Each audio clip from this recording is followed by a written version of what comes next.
Share screen. Siap, saya jadiin co-host dulu. Baik. Assalamualaikum warahmatullahi wabarakatuh.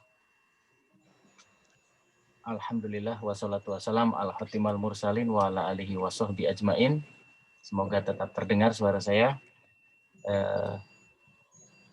Menyapa 21 sahabat semua, kawan-kawan yang mau meluangkan pada akhir pekan ini dengan apapun kondisi yang melatarinya. Alhamdulillah Allah masih memberi kesempatan kita berziarah ilmu, menegakkan budaya ilmu, dan kita bisa saling mengenal barangkali ya. Saya lupa, mohon maaf kalau mungkin satu persatu di sini ada yang pernah bersua.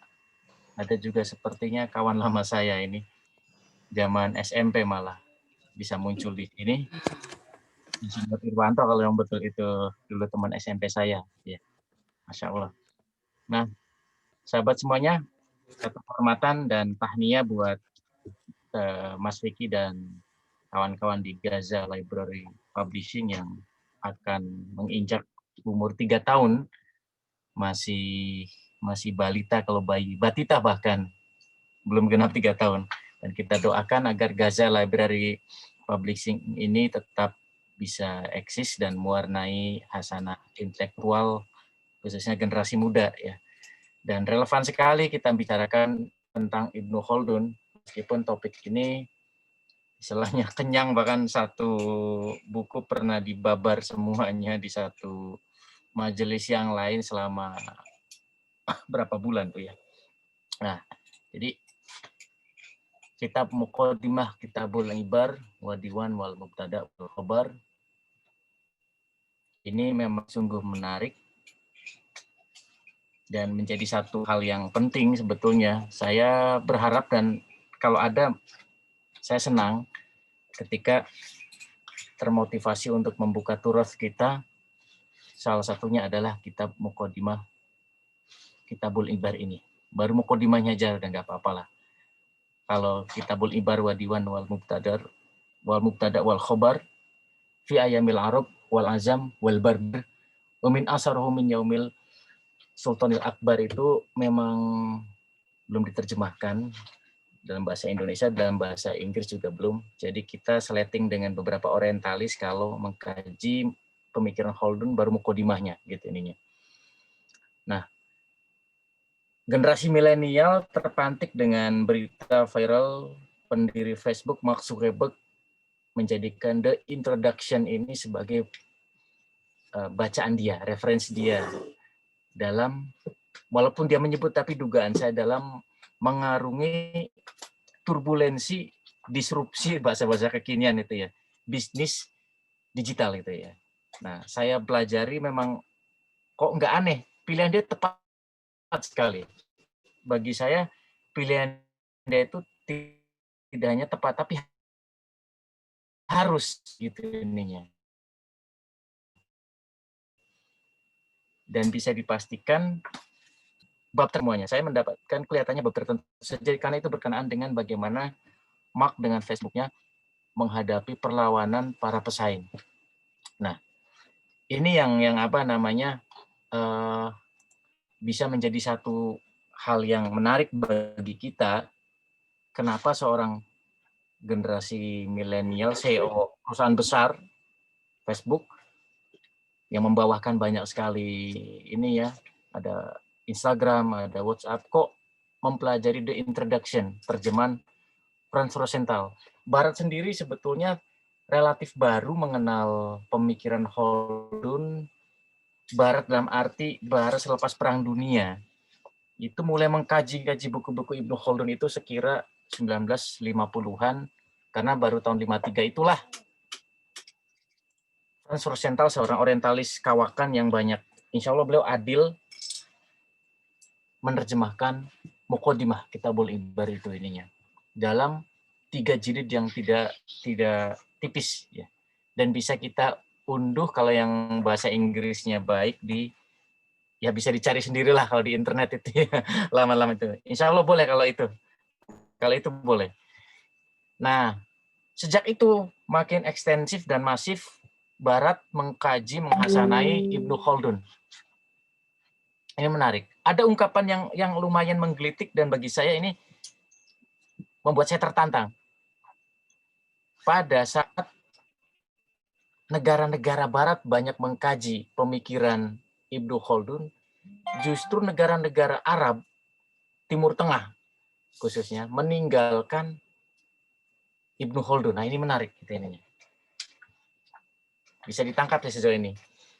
Coba ada nggak jagoan kampus-kampus Islam yang khusus fakultas atau punya spesialis pengkaji Ibnu Khaldun gitu ya.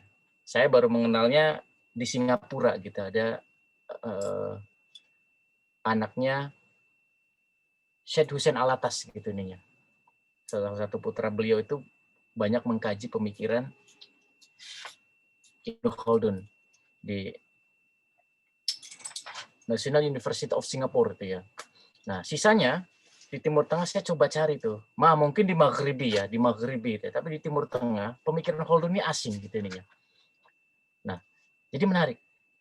Ada pertanyaan penting di sini. Kenapa pemikiran Khaldun dikaji di Barat sejak 50-an seiring dengan penerjemahannya itu, tapi di Timur Tengah relatif asing gitu. Ini menarik bagi saya.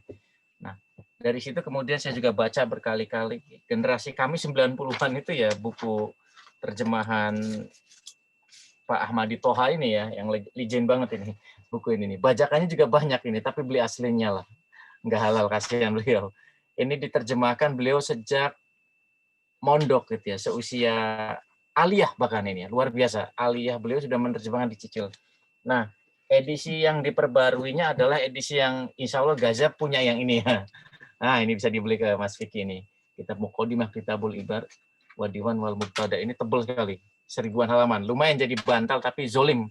Kita kalau ini dijadikan sebagai bantal. Ya, kalau nggak salah 300-an saya beli itu ininya. Waktu itu habis ngisi, ya saya langsung minta ganti ini. Nah, ini yang bagus sekali. Ini dilengkapi ketika beliau sudah hari ini konteksnya. Dilengkapi dan direvisi dari yang buku tadi, terjemahan tahun 2019 masih baru ininya. Tolong jangan mengatakan di mana link e-booknya, jangan. Kita hargai beliau yang sudah menerjemahkan capek-capek. Versi Frans Rosenthal dalam bahasa Inggris yang dibaca oleh Mark Zuckerberg aja itu aslinya dalam 3 jilid yang lumayan tebal bahasa Inggrisnya. Nah, waktu baca kadang saya cross-check-kan edisi yang Arabnya, walaupun saya tidak bisa bahasa Arab ininya, tapi untuk kata-kata tertentu dicek dengan terjemahnya Pak Ahmadi Toha, lalu saya bandingkan dengan terjemahnya Frans Rosenthal karena relatif gampang kalau bahasa Inggris dalam kata-kata kunci Ibnu Khaldun. Ibnu Khaldun dikenal dengan pemikiran soal masalah masyarakat Badui yang dalam beberapa kesempatan saya coba interpretasikan dalam konteks sekarang agar teks Ibnu Khaldun ini tidak kaku, tidak beku. Karena kenapa di Barat tertarik dengan gagasan-gagasan Khaldun? Saya kira kita bukan untuk melakukan takdisul fikr ya, pengkultusan pemikiran Khaldun, karena banyak pemikiran beliau di buku Muqaddimahnya ini juga keliru karena konteks zamannya juga seperti itu. Tapi di sisi yang lain kita harus mengacungi apresiasi atas legasi beliau. Clue-clue yang beliau sampaikan itu bisa membuka tabir dunia sosiologi, filsafat sejarah dan banyak aspek yang lainnya, termasuk dalam ekonomi gitu ya. Saya pernah diundang oleh mahasiswa Gabungan Fakultas Ekonomi dan Ilmu Pemerintahan UGM untuk membincang bab tertentu soal pajak. Prediksi Khaldun tentang pajak juga kira-kira situasinya sama seperti Indonesia hari ini gitu nih. Tapi bukan berarti Khaldun peramal, bukan. Dia melihat fenomena masyarakatnya, karena masyarakat itu kan jatuh bangunnya kadangkala ada kemiripan. Watilkal ayyamu nudawiluha bainan nas itunya kalau kita baca dalam Al-Qur'an ininya. Nah, jadi Muqaddimah Kitabul Ibar ini terdiri dari 6 bab yang bisa kita dedah. Tentu nggak cukup dalam 2 sesi ini. Jadi saya akan mengambil satu hal yang kunci-kuncinya saja. Dan saya berupaya bisa lah yang saya berikan ininya. Sebentar saya izinkan. Nah, Holden ini punya satu posisi yang unik dibandingkan penulis-penulis yang lain. Bagi saya, Holden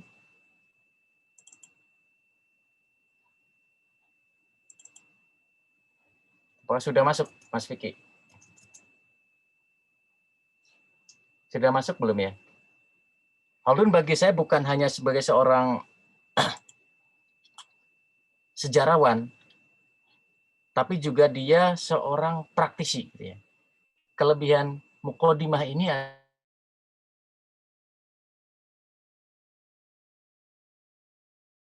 oleh bukan hanya pengamat. Mas Vicky, mohon konfirmasi, apakah slide saya kelihatan?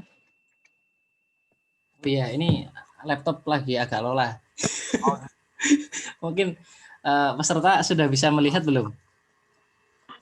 Mohon Sudah. konfirmasi. Oh, sudah. Sudah, Ustaz. Sudah, Tad. Aman. Oh iya, udah di komputer saya udah kelihatan. Mohon maaf ini. Komputernya dan agak lelet. Kelihatan ya? Kelihatan, Tad. Ini lagi gambar cover mukodimah. Betul. Betul. Di bawahnya teks Ibnu Khaldun, The Introduction to History Franz Rosenthal, betul.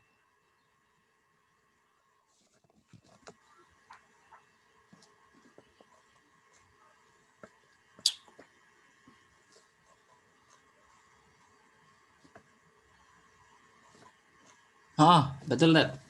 Betul ya. Mohon konfirmasi kalau misalnya belum tampak, karena terakhir pernah itu ada miss. Kelihatan ya? Kelihatan, Tad. Kelebihan dari mukodimah ini disusun oleh seorang politikus. Saya menyebut Khaldun ini politikus. Kalau disebut sebagai ulama dalam arti pengertian dia alim, tepat lah. Memang dia salah satu pemuka dalam mazhab Maliki nantinya. Rata-rata gue kenal ini. Nah, Zulfa. Ada Zulfa tadi. Ya ini Zulfa kan jadi co-host dia. Zulfa itu banget. Iya. Zulfa. ini saya lihat dulu, Mas Vicky. Nah, jadi keunikan dari Ibnu Khaldun adalah posisi dia, latar beliau sendiri yang memang seorang politikus, praktisi langsung, termasuk birokrat ya. Nanti di sejarah disebutkan Ibnu Khaldun ini atau Abdurrahman bin Muhammad Ibnu Khaldun ini tercatat 6 kali naik turun dan 7 kali ke-7 kali beliau dilengsarkan itu ya. Jadi selama 7 kali itulah beliau naik turun menjabat di posisi baik di era Al-Muqtawaif gitu. Raja-raja atau sultan-sultan kecil di kawasan Granada, udah nggak ada lagi kekhilafan Andalusia tentu saja. Nah, atau pada masa beliau di Maghribi gitu ya, di kawasan Tunis, karena beliau memang kelahiran di Tunisia gitu ininya. Nah, beliau berada di tengah-tengah langsung pusara konflik pada masa itu gitu nih. Jadi beliau memang menghadapi pada situasi di timur ada Abbasiyah, tapi bukan Abbasiyah yang dalam posisi kuat ya. Geser ke barat nanti ada raja-raja kecil. Nah, belum lagi nanti ada Murabitun gitu ininya. Nanti juga ada Fatimiyah gitu ini. Nah, ini pada masa itu beliau memang menyaksikan langsung situasi politik dan bagaimana intrik-intrik khususnya di kawasan Andalusia gitu ininya. Nah, posisi inilah yang nanti akan kita dapati bahwa sesungguhnya pergulatan politik Ibnu Khaldun inilah yang banyak mewarnai kitab Al-Ibar, termasuk di mukodimahnya gitu. Nah, ini tampilan muka dari karya terjemahnya Franz Rosenthal dan banyak sekali edisi yang dimutakhirkan termasuk yang dipegang oleh siapa Max Zuckerberg yang ini. Kelihatan ya, Mas? Nah, ini kelihatan, Tad. Bahasa Arabnya. Ini baru juz awalnya ya ini. baru mukodimanya, karena ada juga yang satu mukodimah ini dipecah menjadi 3 kitab gitu ya, 3 buku gitu. Nah, dalam bahasa Indonesia yang karya Pak Ahmadi Toha tadi berisikan 6 bahasan ini. Nah, 6 bahasan ini menarik di karyanya Pak Ahmad Syafi'i Ma'arif dalam satu paper beliau untuk keperluan penelitian di IKIP, waktu itu namanya UNY ini ya. Buku ini tipis saja untuk dalam rangka beasiswa itu penelitian. Jadi perubahan umat secara umum kira-kira kita bisa sejajarkan ini dengan sosiologi manusia ya. Peradaban kota-kota ini sosiologi masalah banyak hal ini tentang sosiologi ekonomi dan seterusnya gitu ininya. Ini sosiologi pemerintahan, sosiologi ilmu dan seterusnya. Soal-soal tentang kemasyarakatan secara komprehensif, mulai dari perubahan manusia secara umum, bangsa Baduy yang menjadi fokus beliau, terus juga tentang masalah dinasti, kerajaan khalifah dan seterusnya, perangkat-perangkat atau keadministrasian ad-diwannya juga dibahas di sana, termasuk tentang negeri dan kota. Soal masalah penghidupan ekonomi termasuk yang di era rezim sekarang citasi atau quote beliau soal masalah pajak ini diambil dari bab 5 ini. Lagi bab 6 sosiologi pengetahuan ala Ibnu Khaldun yang beliau bagi taksonomi ilmu berdasarkan telaah beliau. Nah, jadi kita tidak akan bahas sampai bab 6, kita akan ya semacam studium general sajalah. Nah, peta terbitan Time ini saya tampilkan di sini untuk memudahkan bagaimana kunci-kunci memahami perjalanan Khaldun itu ya. Khaldun memang tinggal di daerah atau lahir di Tunisia di sini, kemudian nanti kan beliau nyebrang ke sini. Nanti beliau kan di Granada, beberapa kali di Cordova, beliau jadi utusan itu ya, bahkan menjabat di sana. Sampai nanti kemudian beliau balik lagi karena soal masalah konflik politik sebelum akhirnya nanti beliau ke Mesir ke sini berarti ini, geser ke Masyriqi, ke timur kalau dari ukurannya Tunis di sini. Kita tahu Tunis ke sini begitu dekat dan Tunis ke sini juga tidak begitu jauh ke Mesirnya. Ini sudah Mesir ini, sampingnya Libya ini. Nah, pada saat beliau menyusun ini sebetulnya fase kehidupan ketika Khaldun mulai apa ya? Kalau dibilang jenuh enggak, darah beliau memang darah politikus, darah pejabat ya, pegawai. Tapi menariknya juga hasab beliau, hasab itu capaian tertinggi dari ayah ke atas itu ya, kakek, mbah, buyut dan seterusnya, eyang dan seterusnya. Itu memang memadukan dua hal. Khaldun itu keturunan intelektual Parsih dalam arti ilmuwan, mengkaji ilmu. Yang kedua, hasab beliau juga kalau kita lacak didapati leluhurnya itu seorang birokrat gitu ininya. Jadi Khaldun ini memang orang terpandang, aristokrat dalam artian intelektual. Yang kedua, aristokrat dalam artian dia seorang yang ningrat kalau dalam ukuran pejabat gitu ininya. Nah, hasab ini kuat. Hanya pada masa zaman bapaknya Khaldun mendapati sang bapak itu memang pejabat, kakeknya ke atas cenderung minat intelektualnya. Nah, Khaldun ini nanti seperti meramu keduanya. Khaldun pada masa-masa awalnya, beliau banyak menjadi seorang praktisi atau birokrat, ya, politikus bahkan. Nah, di situ nanti banyak sekali intrik-intrik yang mencoba menyertai nama yang bisa kita sebut diantaranya adalah Ibnul Khattab gitu ininya. Salah seorang yang mengagumi Khaldun, tapi juga salah seorang yang punya apa ya, punya hasad lah. Kita anggap hasad irinya ini dalam kerangka positif itu, saingan ya manusiawi, beliau juga. Ustaz, Ya, slide-nya sudah ganti atau masih cover ya? Karena di tempat saya tampilannya masih cover. saya sudah peta ya. Yang lain apa ini? Oh, coba saya. Sekarang apa tampilannya? Cover, Masih Ustaz. cover. Cover Mukot. Masih cover? Masih cover Ustaz, masih. Saya ulangi lagi. Atau Mas Vicky saya bagikan aja ya. Boleh, boleh. Udah nampil peta Nah, ya? ya. Gini aja ya. Udah. Oh, Ah, siap. jadi pada saat beliau keempat kalau tidak salah itu ya, beliau sudah mulai menyusun yang namanya cikal bakal Al-Ibar ini, atau sering disebut juga Tarikh Ibnu Khaldun gitu ya, masih mukodimahnya.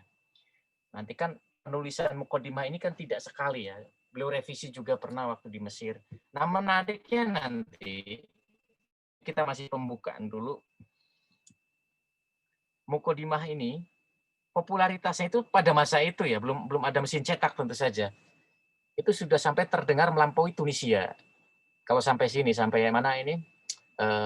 Granada, Shabila gitu ya. Malaka, Madista, Cordoba itu ya inilah wajar karena Khaldun pernah eksis di sana, punya pengaruh di sana. Tapi kalau sampai ke Mesir itu kan berarti luar biasa. Jangan lupa Mesir itu pusat pengetahuan pada masa itu di Baghdad. Nah, yang menarik adalah kalau kita perhatikan ternyata karya dari Khaldun ini, mukodimah khususnya itu sampai terdengar dan lumayan bahasa kita viral gitu ya di Kairo. Khaldun sendiri satu sisi seperti itu. Karyanya dibaca, didengkap, diapresiasi walaupun belum megang kitabnya gitu ya. Cuma mereka mendengar bahwa ada orang Maghribi yang namanya Ahmad Abdurrahman Ibnu Khaldun ini bikin karya yang fenomenal, kira-kira begitu. Nah, di sisi yang lain ada yang unik. Khaldun sendiri ngagumi Kairo itu karena mendapati ini kota lebih hebat dibandingkan Maghribi, kawasan Maghribi, tempat dia di sini nih, Maroko dan seterusnya gitu, Aljazair. Dan itu nanti dibuktikan dan beliau sampaikan di Mukodimah. Beliau terkagum dengan panorama bangunan-bangunan yang ada di Kairo itu. Nah, yang menarik di sisi yang lain ketiga adalah popularitas Mukodimah ini yang sampai ke masyarakat Kairo. Di sisi yang lain sebetulnya mereka itu lagi gemes. Jadi Khaldun itu di pembahasan tentang iklim-iklim dan pengaruhnya bagi masyarakat itu bikin analisis yang bikin nggak enak orang Mesir gitu ininya. Apa? Orang Mesir itu kan secara struktur ini ya, iklim itu kira-kira lebih bagus lah dari ini ya, kawasan yang saya tandai ini. Nah, di bahasan beliau tentang beliau membagikan bumi itu menjadi 7. Nah, daerah-daerah tertentu nanti pusat-pusat peradaban kata beliau yang kita sebut hari ini Timur Tengah. Lahirnya agama-agama Samawi kalau bahasa di buku-buku antropologi gitu nih ya. Nah, yang menarik adalah di tempat-tempat tertentu itu dikenal dengan tempat yang baik atau subur. Tapi itu berpengaruh dengan tingkat produktivitas. Kalau bahasa gampangnya kira-kira negeri-negeri yang masuk tropis atau subtropis itu Allah karuniai banyak sekali pertumbuhan misalnya. Tapi sayangnya orang-orangnya malas gitu ininya. Jadi sebelum mitos Indonesia itu orangnya malas, jadi akhirnya dijajah Belanda, itu kan mitos ya. Dan kita bisa diskusikan bab ini. Ternyata Ibnu Khaldun pernah melontarkan itu gitu ininya. Nah, cuma ini yang bikin senewen dan tidak suka adalah orang-orang Mesir.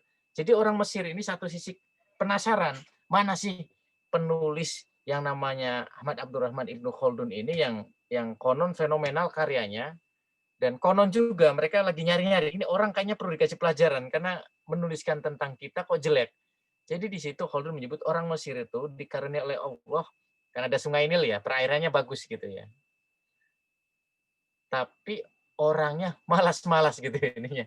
Nah, ini bikin orang Mesir itu nggak suka sama Khaldun. Nah, tapi itu soal yang tidak perlu kita bahas secara detail. Nah, jadi di samping Libya ini Egypt gitu ya. Beliau juga sempat kan nanti berhaji. Nah, saya memang pernah memberikan kelas khusus membahas Mukodimah ini pemahaman tentang peta ini penting agar teman-teman atau audiens tidak bingung. Memang walaupun ini sudah peta modern abad 20 ya. Di Mesir di mana dan sebagainya. Dulu kan kawasan-kawasan ini masih di bawah, kalau sebelah sini kehilafahan Abbasiyah gitu. Juga penting karena Khaldun memang tidak membuat ini. Saya tampilkan di sini. Jadi Khaldun yang hidup pada kurun 1332 dan 1406, perlu kita lihat settingnya. Tentu saja bukan pada masa Abbasiyah di Baghdad ya, tapi karena waktu itu Abbasiyah sejak akhir Februari 1258 sudah dihancurkan kotanya, dijarah korpus-korpus pengetahuannya oleh Hulagu Khan dari Mongol gitu ya. Tapi nanti di Kairo dibangun lagi Abbasiyah periode 2 gitu ya. Nah, jadi pada masa itu sudah Kairo pusat ininya. Nah, jadi hidupnya Khaldun kira-kira pada kurun Al-Mustaqfi sampai Al-Musta'in ini. Jadi beliau mengalami, kalau dihitung dari Al-Wathiq lah. Nah, ini penting nantinya ketika Khaldun bicara tentang khalifah itu khalifah yang mana gitu ininya. Tapi ini memang untuk yang kelas khusus. Cuma ini sebagai kunci-kuncinya. Termasuk nanti, ini penting karena struktur pemerintahan ini nanti ada kata wazir-wazir itu kedudukannya bagaimana gitu. Ya, bingung kita ya. Ada institusi khalifah gitu ya, nanti punya semacam kayak perdana menteri,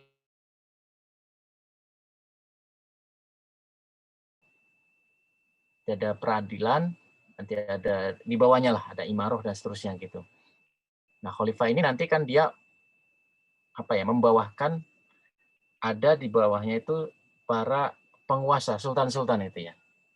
Sultan-sultan ini yang membaiat khalifah gitu ini. Ya kira-kira prototip yang paling gampang seperti Uni Eropa lah. Nanti ada pemerintahan negara Denmark, Belanda, dan sebagainya. Mereka tetap independen, punya wilayah kekuasaan, tapi nanti punya di kawasan itu kepala yang namanya sebetulnya Presiden UE ya, Uni Eropa atau itu, pemimpin. Nah,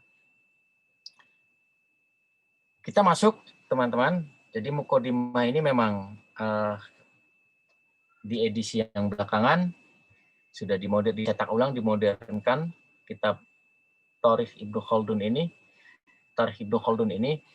terdiri dari 7 jilid. Nah, Muqaddimah ini jilid satunya gitu ya. Aslinya begitu gitu. Nah, jilidnya satu aja nanti di era modern dipecah jadi 3 gitu ya. Bab pertama beliau bicara tentang kekeliruan sejarah yang ditulis oleh para sejarawan. Nah, Khaldun memang mengenalkan historiografi yang pada masa itu terbilang baru gitu ya. Khaldun banyak melakukan kritik terhadap sejarawan-sejarawan Muslim gitu ya. Jadi pada masa itu nggak ada istilah sejarawan Barat. Mereka masih inferior, mereka masih di bawah kita. Penulisan sejarah masih didominasi dengan mitos-mitos gitu ininya.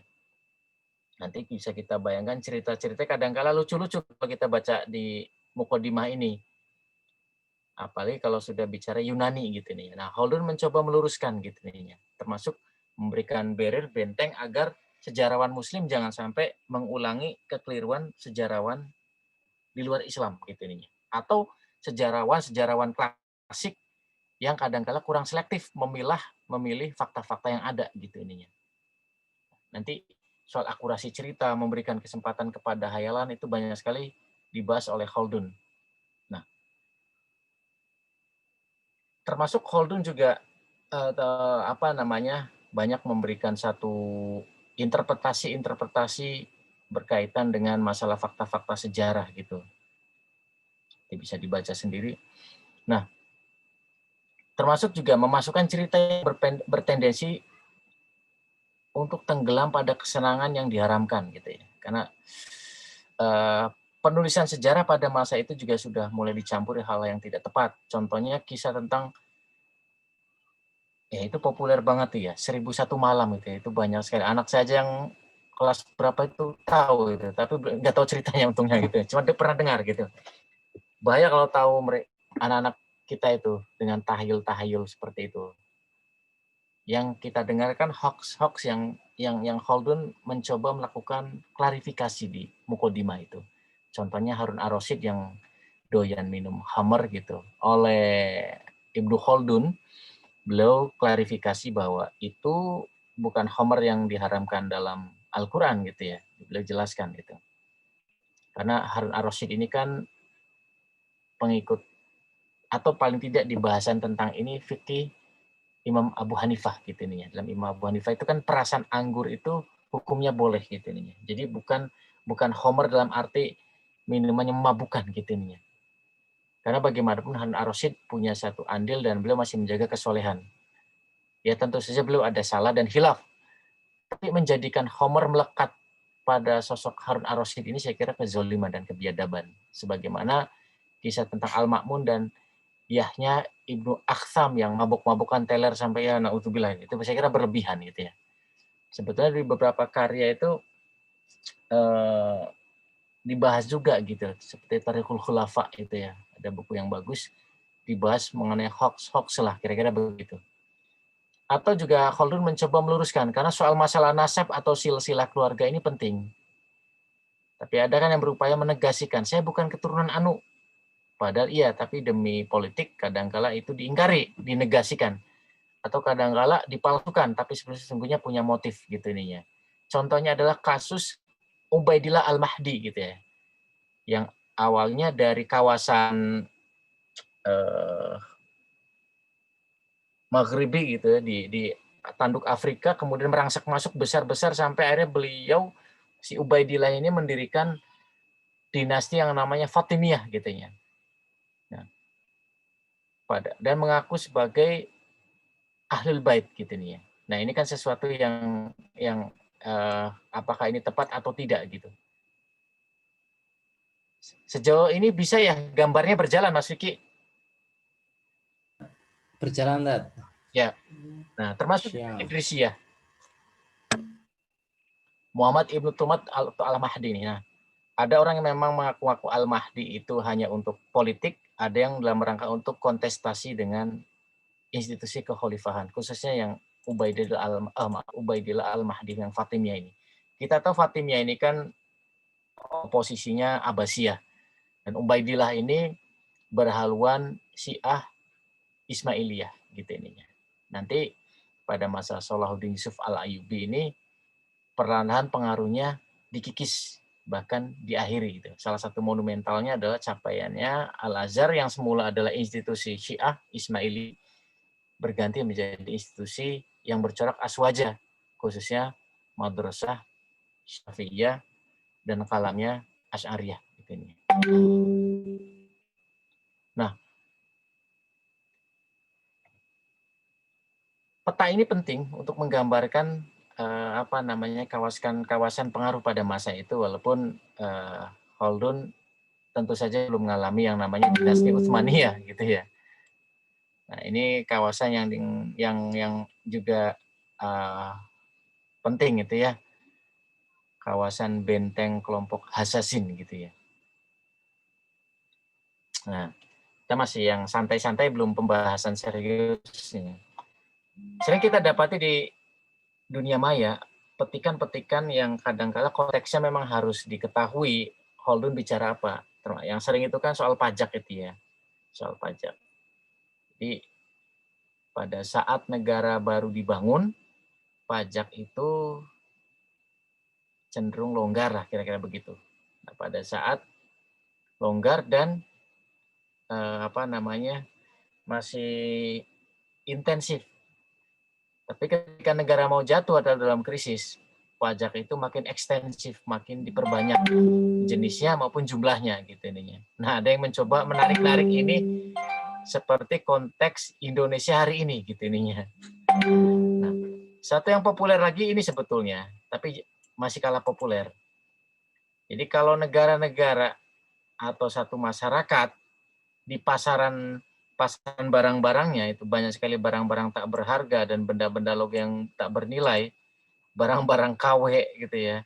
Kalau ada barang-barang KW itu melimpah ruah gitu ya, barang-barang imitasi, benda-benda logam itu banyak sekali diimitasi dan sebagainya, itu secara apa ya, silogisme bisa kita simpulkan kalau berdasarkan pemikirannya Holdun gitu ya. Negara dipengaruhi oleh kepentingan pribadi, persaingan atau dipenuhi kelaliman, tirani dan ketidakjujuran. Nah, kenapa? Pasar yang kayak gini, maaf, pemerintahan yang seperti ini akan memunculkan pasaran yang kayak gini. Pasar ekonominya akan dipenuhi dengan barang-barang kayak gini gitu ya. Sebaliknya kalau negara itu menjunjung keadilan dan kemudian apa namanya menjaga sistem pranata hukum dan sebagainya, pasar-pasar seperti itu ya tidak ada ceritanya pasar KW gitu ininya. Ini ilustrasi saja. Hal yang juga penting, kunci berikutnya untuk bicara tentang gagasan di Muqaddimah adalah, yang ini banyak dibahas oleh para sarjana dan jadi bahan diskusi tentang hukum Holdun lah kalau boleh disebut begitu. Gagasan Jenius Holdun tentang jatuh bangunnya generasi. Itu ada di bahasan bab 2, bab 3 gitunya. Nah, ada quote yang menarik, sebab perubahan dalam keadaan dan kebiasaan yang banyak dikenal orang, kebiasaan generasi itu mengikuti kebiasaan orang-orang yang memerintah. Jadi rakyat itu ada ungkapan rakyat mengikuti agama rajanya gitu ininya. Nah, ini dijawab pas banget gitu ininya. Jadi apa yang dititahkan oleh sang raja, maka rakyat akan mengikuti gitu.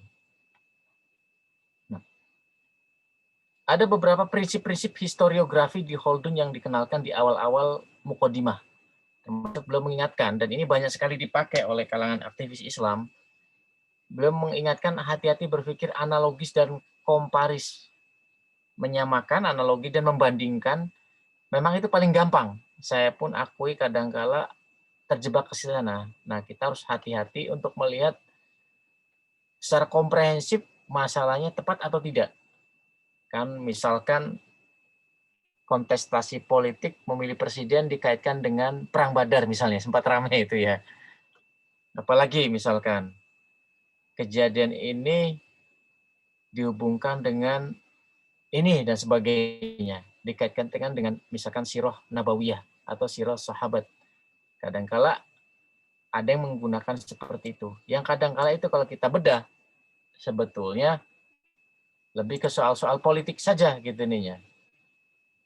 Misalkan proses politik pilkada kemarin, jagoan partai Islam misalkan kalah sama partai sekuler, lalu dikaitkan misalkan ini seperti kekalahan di medan Uhud misalkan. Nah, ini saya kira apa ya, antara lucu menggelikan juga janganlah ditiru. Kenapa? Sangat jelas pilkada itu politik dan semua calonnya Islam gitu. Terlepas Islamnya sekuler, tapi juga dia masih sholat.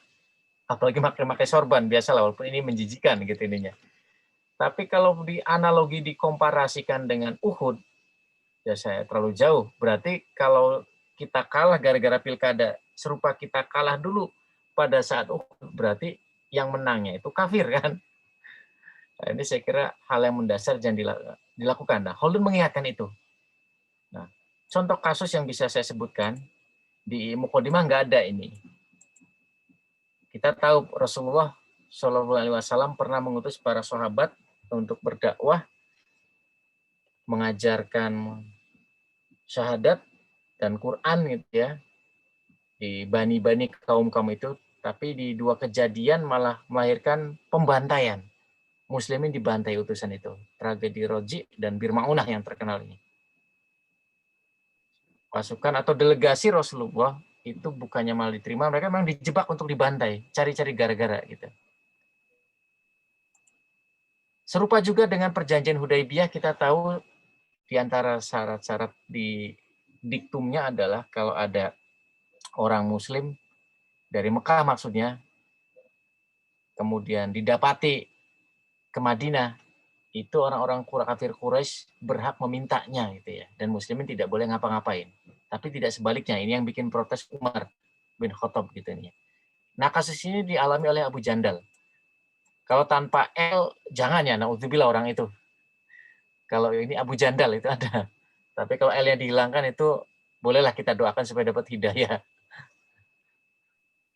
Atau doa yang lain. Nah, kalau Abu Jandal yang ini, oleh ayahnya beliau diminta untuk dikembalikan.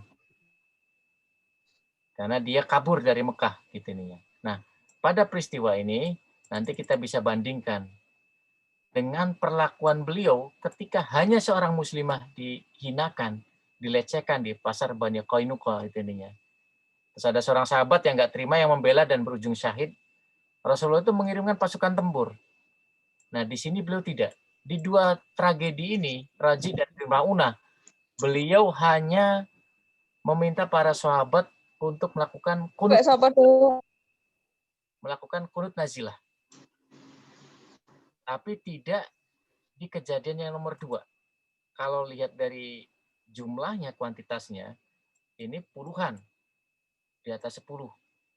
Di sini satu orang muslimah dilecehkan, yang berujung syahidnya seorang sahabat, Rasulullah mengirimkan pasukan tempur untuk mengepung Yahudi Bani Qainuqa. Gitu. Di Abu Jandal juga tidak melakukan apa-apa, gitu, hanya mendoakan. Walaupun nanti ada intrik-intrik dari sahabat yang lain. Nah, kalau tidak hati-hati, dua peristiwa ini bisa ditafsiri oleh sebagian aktivis Islam keliru gitu. Nah, Khaldun mengingatkan itu.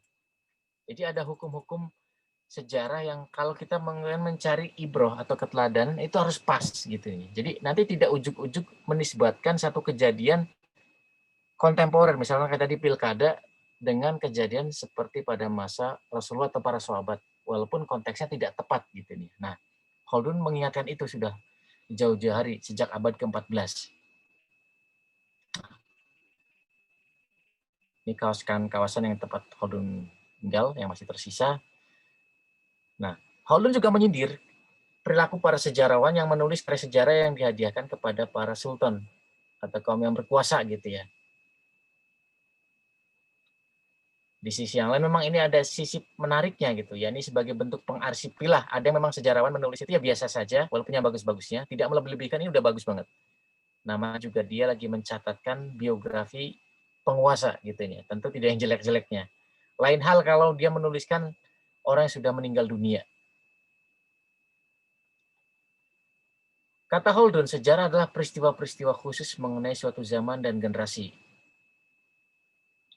Pembicaraan umum tentang kondisi sejarah, bangsa, dan zaman itu merupakan dasar bagi para ahli sejarah. Kebanyakan tujuan sejarah dibangun di atas dasar tersebut dan peristiwa-peristiwa menjadi jelas oleh dasar tersebut. Nah, ini tidak jauh berbeda dengan pandangan-pandangan para sejarawan hari ini di abad 20 atau 21 ini. Khaldun sejak abad 14 sudah melampaui itu. Nah, pengetahuan tentang para wazir, jadi khalifah itu kadangkala yang berkuasa adalah para wazirnya gitu ininya. Atau kadangkala khalifah dikontrol oleh keamiran yang paling dominan berkuasa. Nah, pada era Abbasiyah, amir-amir dari Al-Buaih ini justru lebih dominan. Bahkan nama khalifahnya saya saja sampai tidak hafal. Berbeda dengan amir-amir Buaih ini ya. Muiz Daulah, Izzatu Daulah, Adu Daulah, Samsa Daulah ini mereka sangat kontributif dalam bidang pengetahuan dan sains khususnya. Mereka gemar sekali soal-soal itu ini. Sehingga mereka kadang-kala lebih merakyat, lebih populer dibandingkan khalifahnya. Aneh tidak? Menurut saya tidak aneh. Di Indonesia sudah ada bayangannya. Apa? Ada gubernur lebih populer dibanding presidennya misalnya. Nah, ini nggak usah kita bahas. Nah, kita masuk pada buku 1 kitab Al-Ibar atau bab 1-nya. Masih soal historiografi gitu ya. Karena ini poin penting dalam gagasan-gagasan Khaldun pada bab berikutnya atau malah buku beliau Al-Ibarnya yang terdiri dari 6 jilid. Nah, ada hal yang harus kita perhatikan dalam konteks hari ini. Aktivis Islam perlu bercermin faktor-faktor yang merembesi dusta dalam sejarah, termasuk kita dalam menerima informasi hari ini. Pertama, semangat terlibat atau tasyayyu itu pada pendapatan mazhab kadangkala bikin kita nggak objektif gitu ya. Nah, Khaldun banyak mengingatkan soal yang ini. Jadi, kenapa banyak orang mengaitkan pilkada misalkan, bukan banyak, mohon maaf, oknum-oknum misalnya ada yang mengaitkan pilkada misalkan dengan perang-perang pada masa jihad pada masa Rasulullah gitu. Dia pakai pada saat situasinya melawan misalkan partai sekuler. Di tempat yang lain, partai yang bersangkutan dari orang munculkan ini ternyata misalkan malah berkoalisi dengan partai yang di tempat lain dia maksudkan diterapkan komparasi dengan perang Uhud tadi. Nah, ini kan sudah kacau logikanya. Nah, kenapa ini bisa terjadi? Ini tidak lain dari faktor yang pertama, tasyayu kepada pendapat atau mazhab. Dalam hal ini kelompok atau hero yang tinggi pada kelompok kadang-kala bikin kita menuliskan tidak objektif gitu. Kedua, terlalu percaya pada orang yang menukilkan. Kata siapa? Dia itu begini. Ya pokoknya percaya pada ini saja. Nah, yang kadang-kala kita tidak bersikap adil kepada beberapa nama dalam sejarah. Misalkan kalangan Syiah mencacat betul sahabat Abu Bakar As-Siddiq, Umar bin Khattab, Utsman bin Affan, dan seterusnya. Dengan pandangan-pandangan dia. Mereka juga kalangan Syiah tidak percaya dengan yang namanya Abu Hurairah. Sosok yang banyak meriwayatkan hadis, meskipun sepintas kalau kita kaji, kalau kita baca, hujah-hujah kalangan ini membidas. Kenapa nggak percaya pada Abu Hurairah? Kelihatannya masuk akal gitu ini. Tapi kita nanti bisa cross-check-kan kepada ahli-ahli hadis dari Ahlus Sunnah. Kenapa Abu Hurairah dipercaya? Padahal dia belakangan masuk Islamnya gitu ininya. Di sisi yang lain ada juga yang benci banget kepada Ahlul Bait. Disebut Ahlul Bait langsung otomatis asosiasinya kepada wah itu pendukung Syiah. Nah, ini kadangkala hal-hal yang siapa yang menukil lebih penting dibanding apa yang ditukilkan itu nih. Islam tentu saja tidak seperti itu. Yang ketiga, tidak memahami maksud yang sebenarnya. Kadangkala ini konteksnya apa, dimaksudkan untuk apa, itu nggak tepat difahami gitu. Asumsi yang tidak beralasan, ini sudah jelas. Nah, soal asumsi ini bahkan sudah disinggung pada era Ibnu Khaldun gitu. Ini menarik gitu ini. Termasuk juga soal-soal masalah realitas akibat ambisi, distorsi artifisial gitu ya. Nah, ini udah bahasa penerjemahnya. Jadi ada hal-hal yang sifatnya manipulatif. Nah, sejarawan ternyata terjebak atau masuk lingkaran itu sengaja atau tidak sengaja, sadar ataupun tidak. Keenam, kecenderungan sejarawan bagian dari orang yang mengarahkan, mendrive arah penulisan sejarah ke depan. Nah, ini juga satu catatan. Ketujuh, tidak tahu watak berbagai kondisi yang muncul dalam peradaban. Dia gagal melihat bagaimana watak peradaban pada masa itu sehingga dia gampang sekali menilai. Kita kan tahu ya, tidak sesederhana hitam putih lah melihat misalkan dinamika dari abad ke-8 sampai abad ke-15 ketika muslimin masih kuat-kuatnya. Meskipun puncak-puncaknya 8 sampai abad ke-14 lah paling tidak. 15 masih inilah, masih ada Utsmani. 16 juga masih lumayan lah, masih ada. 17 juga masih, mulai 18, 19 apalagi 20 apalagi itu sudah eranya kolonialisme gitu. Nah, situasi ini harus kita ketahui agar bisa melihat secara jernih dinamika umat Islam. Kapan kadang-kala umat Islam superior dan kapan umat Islam kadang inferior. Sebaliknya, kapan kalau kita sebut masyarakat Franka atau hari ini Barat inferior, kapan mereka superior gitu. Nah, nanti Khaldun mengenalkan istilah yang namanya jatuh bangun peradaban gitu nih ya. Termasuk soal-soal pengaruhnya determinasi sejarah dari peradaban yang unggul. Kata Khaldun nanti kita akan bahas, semoga sampai tentang itu insya Allah, bahwa peradaban-peradaban yang unggul itu akan cenderung mendikte, akan memberikan pengaruh yang besar, impact yang signifikan kepada peradaban yang ditaklukkan, peradaban yang inferior itu. Dia akan mencontoh, menyontek peradaban superior. Gitu. Nah, Khaldun untungnya tinggal pada masa umat Islam masih kuat lah, relatif kuat. Meskipun bangsa Franka yang waktu itu belum ada nama-nama seperti Prancis, Inggris barangkali sudah ada ya, Spanyol, Portugis juga belum ada sebutan itu, Jerman juga belum sebutannya Jerman, apalagi Amerika. Nah, pada masa itu mereka masih dalam tahap-tahap pergulatan, abad-abad pertengahan, bahkan disebut sebagai the Dark Age, gitu ya, abad ke-8 gitu ya. Pada masa itu yang terjadi adalah hal biasa gitu ya. wataknya adalah cenderung yang unggul akan mendikte yang kalah. Di beberapa tempat maka kawasan-kawasan seperti Andalusia menjadi contoh, jadi teladan, barometer atau kiblat bagi kawasan-kawasan Eropa lah, kalau bisa disebut begitu. Nah, di sisi yang lain, kalau hari ini kita bicara, kita ya berkiblatnya kepada Barat. Itu hal yang hanya berulang saja. Sebagaimana dirumuskan oleh Khaldun. Bangsa yang menang, peradaban yang menang akan mendikte peradaban yang kalah. Gitu. Sehingga kalau hari ini ada Islamofobia, pada masa Khaldun, itu trennya adalah Islamofilia. Orang menunjukkan kecintaan pada simbol-simbol Islam gitu, untuk diakui bahwa aku maju atau modern gitu. Jadi kalau nggak pakai jenggot, nggak pakai jilbab, walaupun dia bukan Islam, itu kayaknya nggak oke itu, nggak tren. Nah, hari ini kan kebalikannya.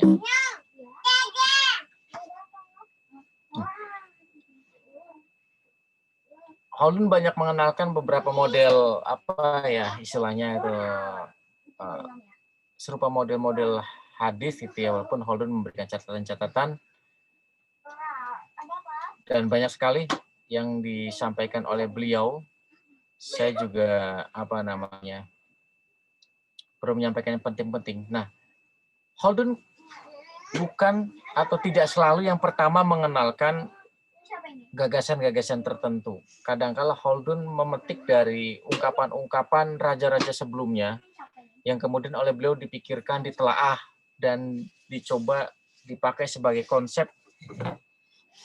sebut saja metode berpikir, kerangka berpikir pada masanya, sesuai dengan pengalaman beliau sendiri.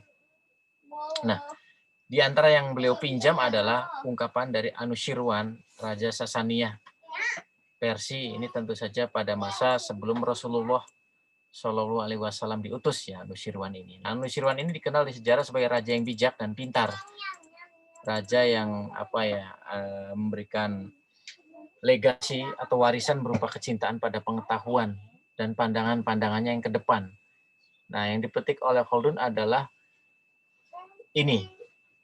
Nanti oleh Khaldun atau lebih tepatnya oleh para sarjana di antaranya adalah Umar Chapra gitu ya, yang saya ketahui menteoritisasikan gagasan Khaldun yang Khaldun sendiri sebetulnya mencitasi dari Anushirwan, gitu, mengutip dari Anushirwan.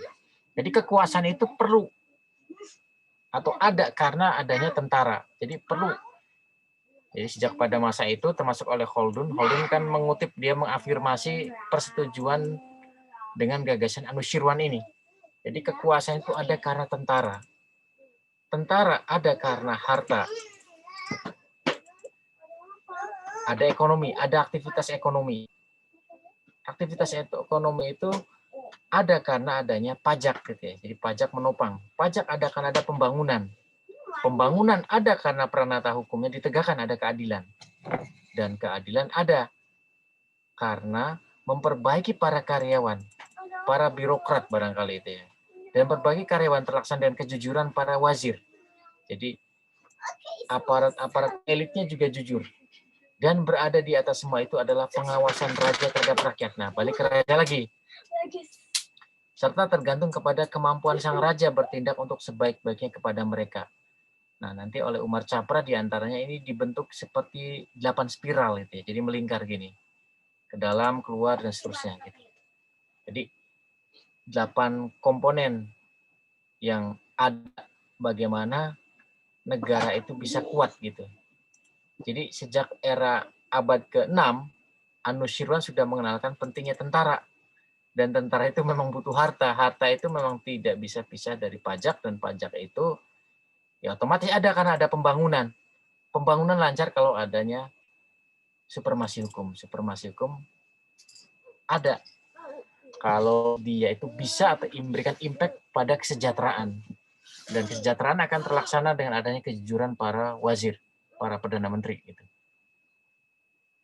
Nah, Khaldun mengenalkan poin penting yang disebut umron gitu ya. Kita mengenal peradaban itu dengan bahasa selain civilization kalau dari terjemahan barat itu, atau sivilisasi, pensipilan kalau bisa boleh dipadankan itu dengan istilah tamadun. Nah, Khaldun tidak menggunakan itu. Khaldun memilih umron gitu ini. Jadi proses semacam kayak urbanisasi masyarakat yang berpindah-pindah, yang nomaden kemudian menetap gitu ininya. Nah, itu umron gitu ininya.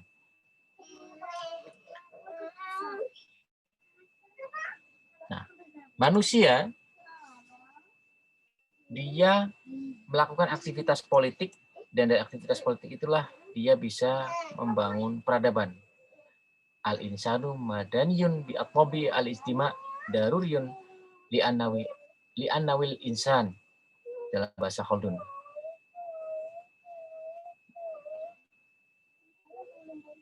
Nah, Khaldun dalam bab pertama juga banyak bicara tentang masalah bumi yang kita tempati. Bumi bagi Khaldun adalah satu kawasan bagaimana membangun peradaban.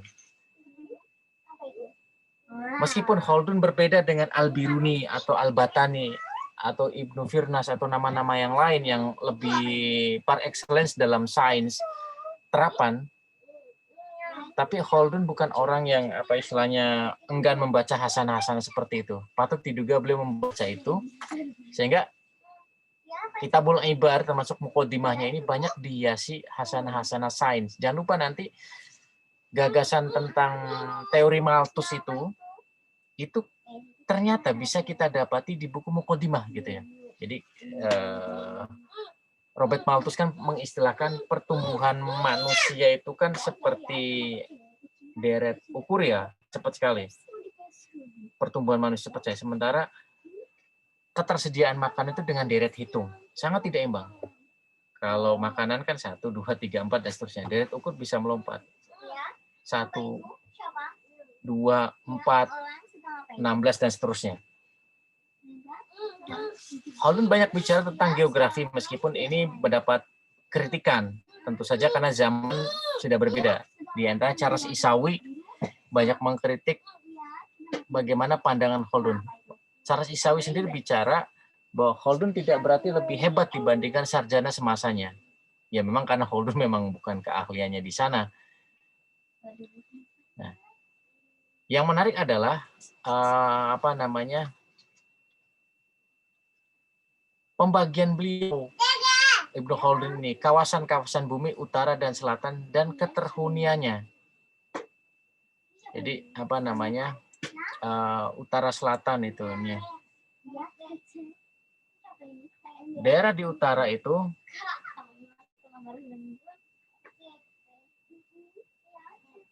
daerah kosong di selatan bumi lebih besar dibandingkan di bagian utara gitu ya. Sedangkan bumi utara lebih banyak peradaban dibandingkan selatan. Tapi kita jangan menggunakan petanya yang ini ya. Petanya yang ini. Jadi petanya dibalik itu. Petanya dibalik. Ini kan peta yang dibikin pada era kolonialisme itu. Negara-negara utara kan ini kan di atas itu ya. Negara-negara yang kita sebut penjajah semua ini. Selatan negara-negara pernah dijajah. Padahal negara-negara di selatan ini isinya negara-negara tempat bermunculannya agama-agama gitu ininya. Khaldun juga membagi tentang 7 zona bumi itu ya. Ada beberapa bahasan yang bisa dibaca sendiri nanti. Nah, di antaranya daerah yang keempat yang mendapat hawa sedang paling banyak. Jadi kawasan-kawasan yang di sini ini yang kira-kira beririsan dengan Timur Tengah tapi agak ke bawah ya. Itu cenderung memiliki fisik dan karakter yang kuat. Memiliki fisik dan karakter yang sederhana. Nah, Charles Isawi memberikan catatan ini, pengetahuan Ibnu Khaldun tentang ilmu bumi tidak lebih baik dari pengetahuan sarjana-sarjana sejaman dengan dia. Tentang daerah iklim memang salah. Kalau kita bagikan daerah ini, ya berdasarkan kalau dibagi 8 ya per 13 derajat lintang. Gitu ya. Yang menarik di sini, terlepas kita memang harus berhati-hati dengan dengan segala keterbatasan dan kemajuan pada masa itu di abad ke-14, Khaldun mengaitkan pengaruh iklim bagi karakter manusia. Kita bisa menyebut ini boleh jadi terlalu tipikal stereotip gitu, misalnya kalangan negro atau kalangan berkulit hitam Holden menyebut kalangan ini kurang hati-hati atau khifah, mudah dibangkitkan, gampang diprovokasi, maksudnya emosional, dan mereka itu senang musik. Ya. Hari ini kan ini kok sama dengan ini ya, pandangan ini. Pandangan apa ya, di beberapa tempat kan orang-orang, mohon maaf, kulit hitam itu kan di Amerika misalkan, ya ini sifat ini sangat pas. Holden bilang bahwa kalangan yang berkulit hitam tinggal di daerah panas. Dan panas didominasi temperamen dan pembentukan mereka itu. Jadi ruh mereka panas, nanti dikaitkan dengan makanan dan sebagainya. Orang Mesir, sebaliknya, di kawasan yang memang diidealkan oleh Holden di sini, jadi kawasan-kawasan keempat ini termasuk Najd ini, dan daerahnya juga daerah yang memang ada konflik. Misal di sini kan ada yang namanya Al-Quds. Orang Mesir, kata Holden, mudah dikuasai rasa gembira, sembrono, kurang hati-hati, lalai pada akibat, dan tidak antisipatif. Nah, ini yang bikin marah orang Mesir pada saat mereka membaca kok ada penilaian yang tidak bagus tentang kita dari seorang penulis yang namanya Ibnu Khaldun, yang karyanya begitu populer. Kok kita digambarkan begini? Pada waktu itu Mesir itu kan ibu kotanya kehilafahan. Khaldun juga menyinggung dalam konteks hari ini, kalau saya baca National Geographic itu ininya, makanan memang penting dalam kontestasi global ke depan. Di tengah krisis pangan hari ini kan mungkin kita biasa aja, tapi kalau kita lihat di majalah-majalah sains, kan ke depan itu negara-negara lagi memikirkan bagaimana masyarakatnya tidak kelaparan, termasuk krisis air, krisis energi, dan sebagainya. Ini udah bicara peradaban, ini geopolitik. Holden ya sesuai bicara kerangkanya, tapi dia memantik kita untuk bersiap-siap, kira-kira begitu. Nah, soal makanan, ini menarik gitu ininya. Holden mengingatkan justru masyarakat yang makanannya melimpah itu cenderung lemah. Sebaliknya yang terbatas itu cenderung kuat gitu ininya. Nanti beliau kenalkan istilah masyarakat yang lapar itu memang akan ada riadoh yang kuat gitu ini.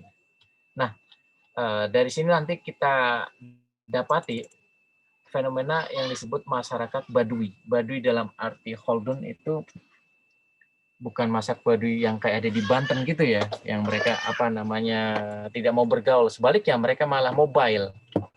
Dan dalam konteks sekarang seperti apakah masyarakat itu ya, kita akan bisa bahas pada pertemuan selanjutnya. Termasuk juga konsep asobiah. Ada yang menerjemahkannya solidaritas sosial. Ini konsep penting dari Ibnu Khaldun tentang asobiah. Asobiah dalam pengertian Khaldun berbeda dengan yang disabdakan oleh Rasulullah ya.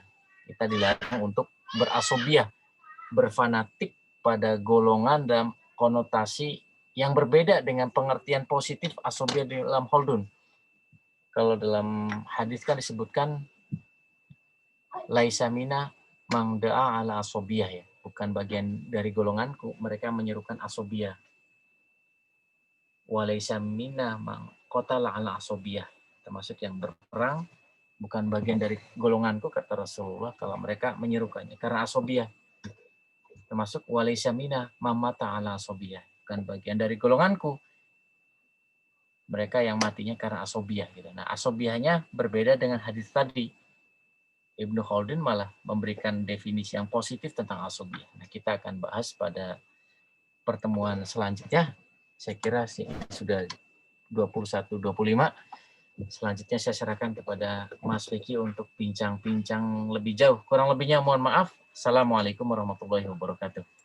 Waalaikumsalam warahmatullahi wabarakatuh. Ya, silakan pada kawan-kawan, sahabat-sahabat semua yang ingin bertanya sedikit atau ingin bertanya banyak juga boleh. Mumpung kita dibersamai oleh Ustadz Yusuf. Monggo teman-teman silakan bisa langsung raise hand atau bisa langsung buka kamera juga boleh. Atau mau ditulis di kolom chatting juga boleh. Silakan.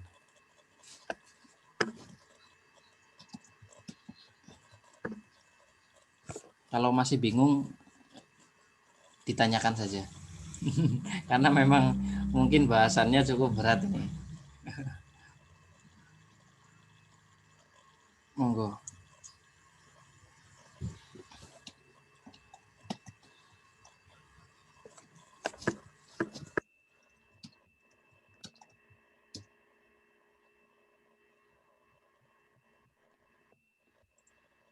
Masih belum ada.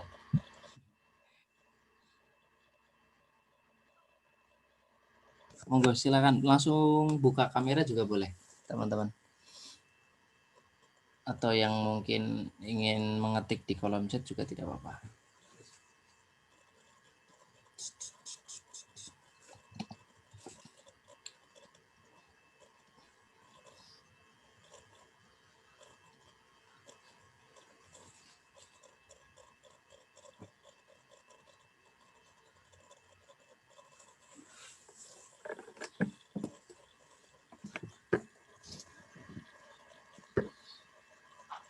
Monggo, ada atau tidak ada ini?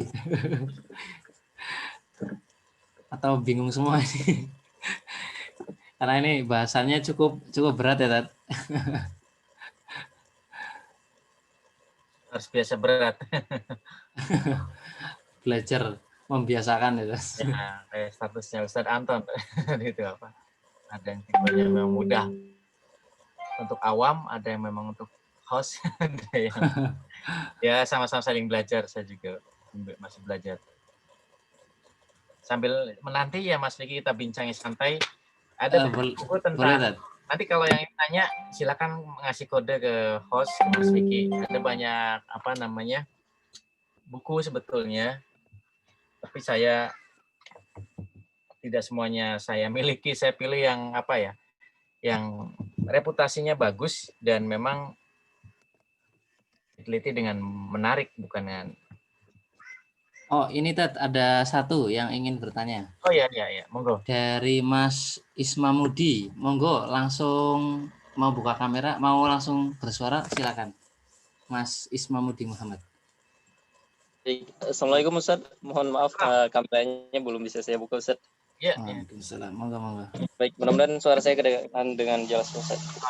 Saya Ismamudi Ustaz, mahasiswa pasca dari Universitas Pelita Bangsa. Ini Ustaz dari buku Muqaddimah Ibnu Khaldun. Sebenarnya kalau menariknya buku ini sudah tidak bisa kita gambarkan karena memang terbukti hingga zaman sekarang masih sangat relevan dan bahkan kedepannya masih sangat relevan untuk digunakan. Dan ada yang menarik Ustaz, bagaimana Ibnu Khaldun meramu konsep bisa dibilang ya, urutan susunannya itu. Yang ingin saya tanyakan Ustaz gini Ustaz, fase yang ingin disampaikan oleh Ibnu Khaldun dalam muqaddimahnya seperti apa Ustaz? Karena dari setiap fase akan berbeda-beda dan bagaimana Ibnu Khaldun meramu itu sehingga sesempurna ini. Ya. Terima kasih Ustaz. Poinnya fasenya Ustaz. Oh iya. Lanjut Mas Vicky ya. Monggo Tat, lanjut saja. Iya. Saya lihat dari PC-nya seperti Ustaz dari Aceh. Salam kenal Ustaz. Ada yang mengenal ya? Saya dari Aceh juga Ustaz. Oh iya, ini saya dihadiah ini dari ada apa ya? Ada apa namanya? Kerabat kakek tapi bukan kakek garis langsung dari sana. Kalau ini dari relasi dari sana. Ya, salam kenal juga dari siapa tadi? Akhi Ismamudi Muhammad. Ada buku bagus yang bisa didapati dan masih beredar dari karya Muhammad Abdullah Enan ini ya. Ibnu Khaldun, His Life and Work. Nah, Enan ini masih banyak beredar walaupun udah nggak cetak lagi. Wallahu alam apakah ori atau bajakan. Nah, persis menjawab fase-fase perjalanan beliau. Mulai waktu beliau masih di muda, lingkungan beliau itu kan lingkungan intelektual, keluarganya intelektual semua, baik intelektual dalam keilmuan ataupun politikus. Tapi politikus masa itu jangan bayangkan kayak hari ini ya. Politikus masa itu juga bacanya kenceng gitu ya.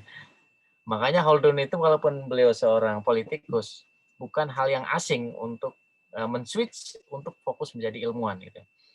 Beliau di Istana Fez di Tunisia, di Andalusia, termasuk beliau ketika di di Mesir ya. Dan jangan lupa nanti Ibnu Khaldun ini berjumpa dengan Timur Leng itu. Timur Leng ini sosok yang bengis, kejam itu ya. Islam gitu, tapi pembantai walaupun kesama Islam itu. Nah, Khaldun ini menarik. Itu malah bisa diajak ngobrol, bisa diajak ngopi kalau bahasa anak sekarang itu sama Timur Leng itu. Atau Timur Leng bisa diajak ini dengan membawa coretan-coretan catatan.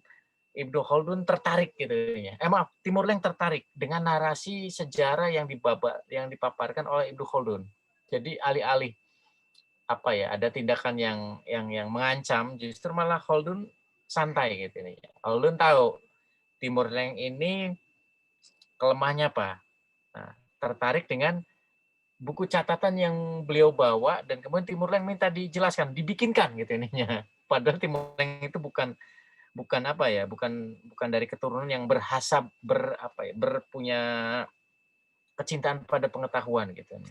Nah, jadi ada fase beliau di Afrika Utara di Andalusia dan ada kehidupan beliau di Mesir kalau menggunakan pembagian karyanya Muhammad Enan ini nih. Enan sendiri salah satu suku bangsa yang dekat marga ya, marga Enan. Itu marga yang memang daerah-daerah Maghribi sana. Ini layak dibeli untuk menggambarkan bagaimana fase-fase itu. Jadi Muqaddimah itu kalau dibilang sempurna sih ya penyempurnaan ikhtiar Ibnu Khaldun. Kalau sempurna dalam kacamata manusia, apalagi abad 21 ini tentu tidak ya. Dan banyak bahkan pada masa itu saja sudah ada catatan-catatan terhadap Muqaddimah. Itu hal yang biasa karena karya ini bukan kitab suci tapi perlu dikritik untuk disempurnakan. Nah, namun Khaldun memberikan clue untuk kita terus terlibat, berdialog dan berdiskusi agar kita menjadi seorang yang bisa terlalu berlebihan kalau bahasa ini. Futurolog, membaca ke depan. Saya kalau membaca karya pas lagi nggak di meja kerja saya ini, siapa namanya? Harari misalkan. Sapiens dan sebagainya, atau kalau para pecinta dunia bisnis itu ada berapa nama, saya nggak hafal semuanya itu ya. Oh, kalau ini merujuk ke sini. Kalau saya perhatikan, meskipun mereka kadang-kala nggak menyebutkan citasinya, tapi ada juga yang jujur, sebetulnya nggak berbeda jauh. Bahkan pernah suatu saat saya dialog dengan, saya bukan pembaca buku Harari, bukan karena mengharamkan, karena masalah ini aja nggak sempat, tapi bukunya saya lengkap sudah. Pas saya diskusi dengan seorang al-akh yang pembaca Harari, pas giliran saya presentasi, terus dia kemudian sampaikan, loh kok sama dengan gagasan Harari misalkan. Cuma ada beberapa variabel aja sesuai zamannya, misalkan soal masalah dunia digital. Nah, artinya ini menarik. Seorang muslim itu harus bisa memberikan kontribusi melampaui masanya, dan Khaldun ke sana bagi saya. Saya senang Khaldun itunya. Ditambah dia bukan orang suci. Dalam arti dia manusia yang biasa gitu, punya hasrat pengen berkuasa gitu. Why not gitu ininya.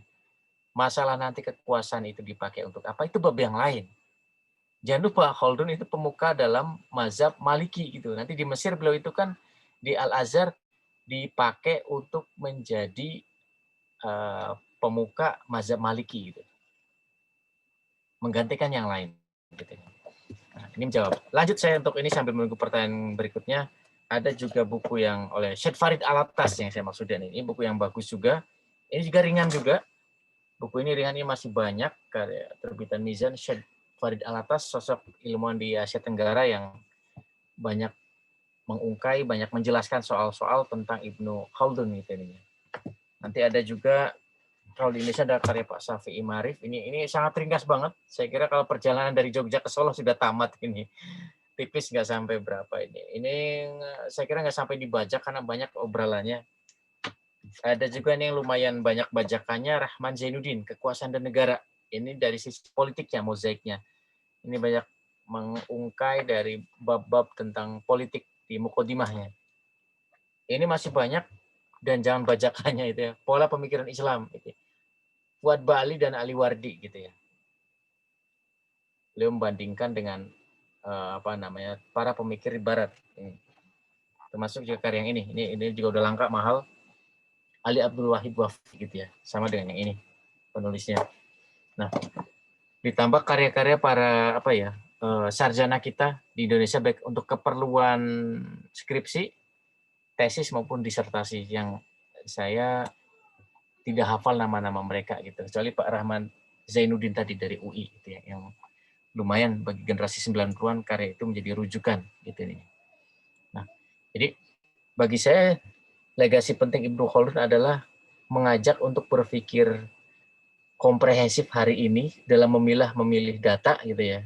Walaupun Khaldun seorang sejarawan, tapi hari ini kita bisa pakai memilah fakta informasi gitu, jangan terjebak pada hoax, kemudian menelaahnya dan memikirkan untuk eksistensi ke depan gitu. Harus bisa melahirkan suatu vibrasi power lah bahasa teman saya yang pebisnis itu ya. Getaran yang luar biasa itu tinggi untuk membaca ke depan gitu ya.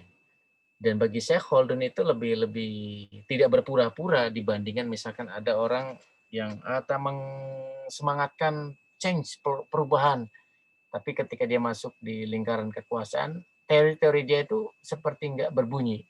Nah, Khaldun sebaliknya, dia sebagai politikus yang gagal dilengsarkan, kalau boleh dibilang begitu dalam bahasa saya, tapi telaah bagaimana kemudian dia pernah dijatuhkan dan kemudian masuk lagi merebut kekuasaan itu.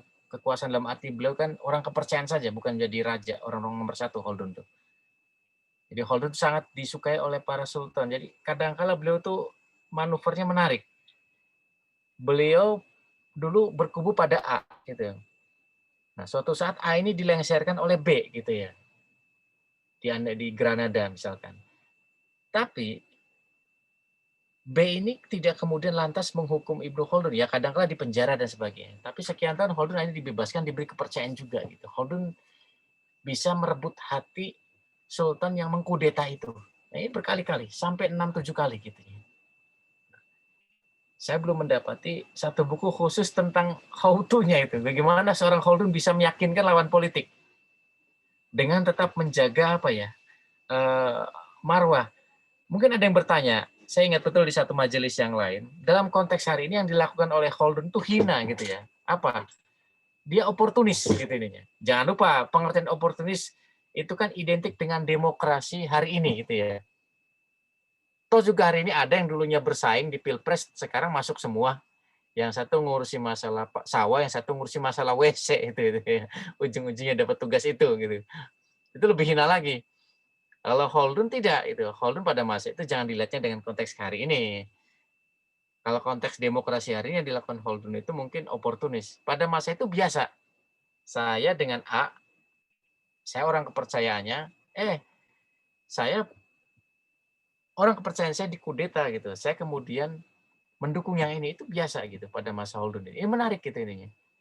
Menarik. Jadi politik itu jadi asik saya membayangkan pada masa Khaldun. Tapi juga jelas Khaldun banyak musuhnya. Siapa sih yang tidak nyaman dilengserkan gitu nih. Atau diganti oleh Khaldun yang orang baru, newcomer, bahkan dari wilayah lain, dari Maghribi beliau masuk ke sana, kok tiba-tiba menggantikan. Nah ini saya hayati waktu membaca kisah hasadnya Ibnu Khattab kepada Khaldun. Ibnu Khattab sangat kagum pada kepintaran Ibnu Khaldun, tapi juga Ibnu Khattab tersaingi dengan pendatang baru yang memang pintar ini gitu. Itu hal yang biasa. Jadi Khaldun bagi saya sangat manusiawi untuk jadi teladan menjadi manusia politik gitu ininya. Ya tentu saja dengan segala hari ini ada modifikasinya. Gitu Mas Vicky. Siap. Ada satu lagi mungkin ya, Ted. Kalau misalnya ada yang bertanya ya, satu lagi. Setelah itu nanti kita tutup.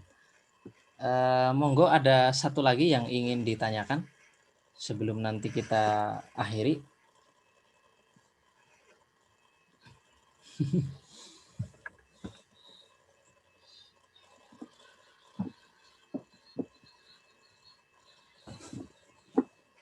Monggo bisa lambaikan tangan. bukan lambaikan, raise hand. Waduh ya. Raise hand atau langsung di chat. Monggo kita tunggu 1 menit. Nanti kalau tidak ada, insya Allah kita cukupkan biar kita lanjut di sesi kedua esok, pekan depan maksudnya.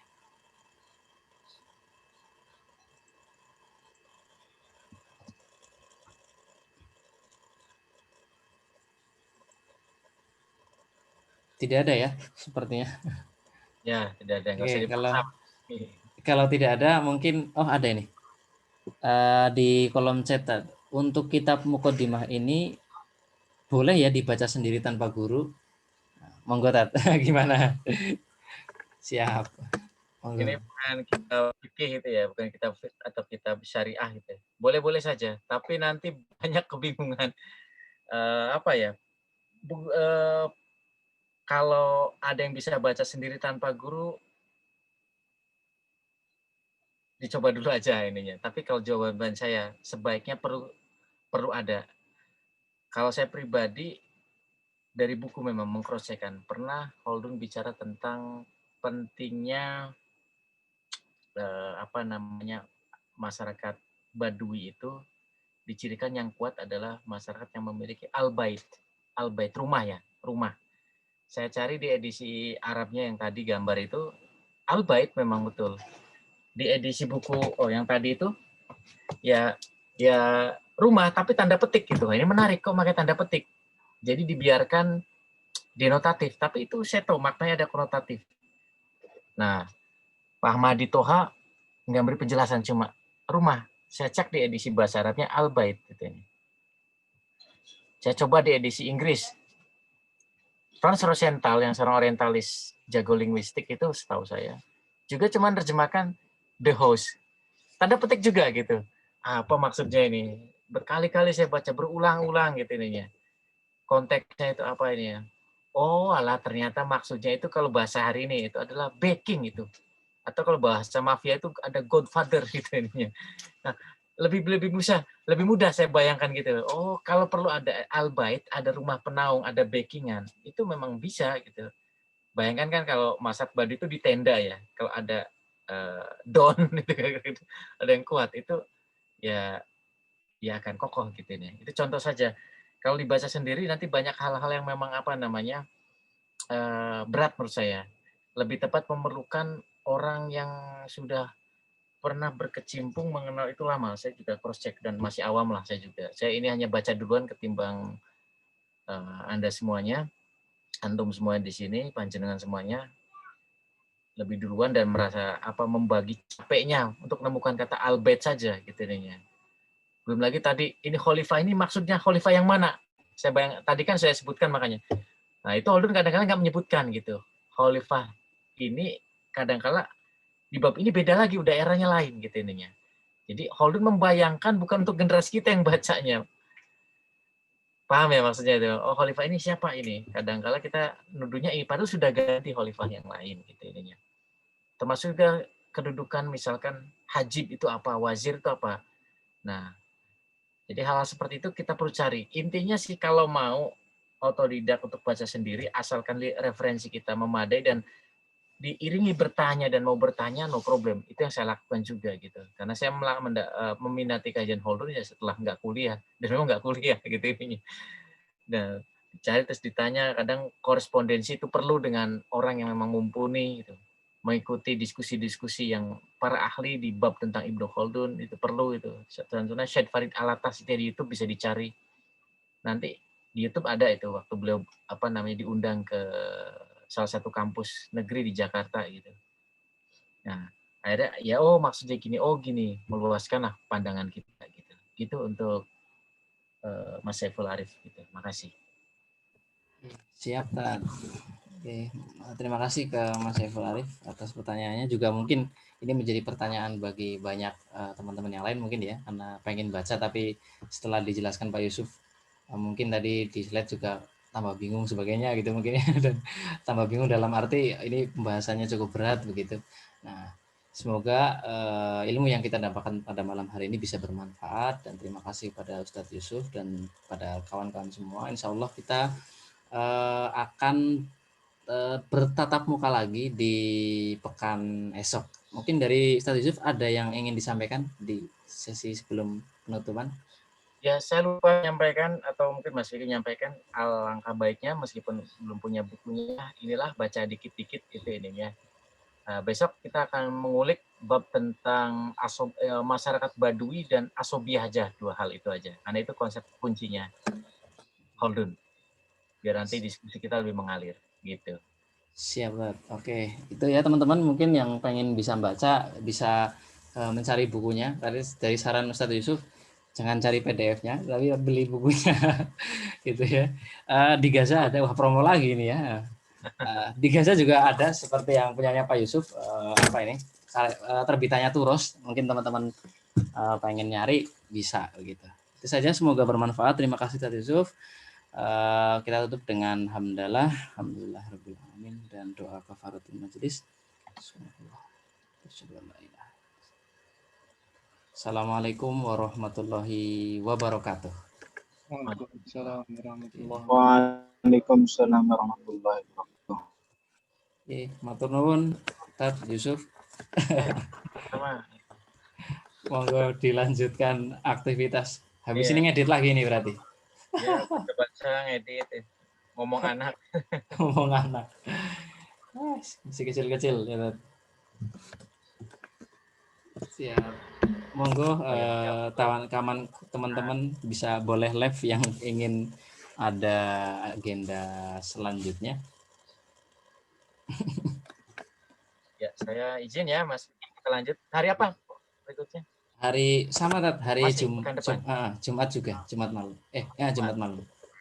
Sama. Oke, nuwun ya, Tat. Ya, saya diingetin lagi. Ya, Ya, siap. Assalamualaikum. Waalaikumsalam. Monggo. Saya akhiri ya teman-teman semua. Sampai jumpa di pekan esok.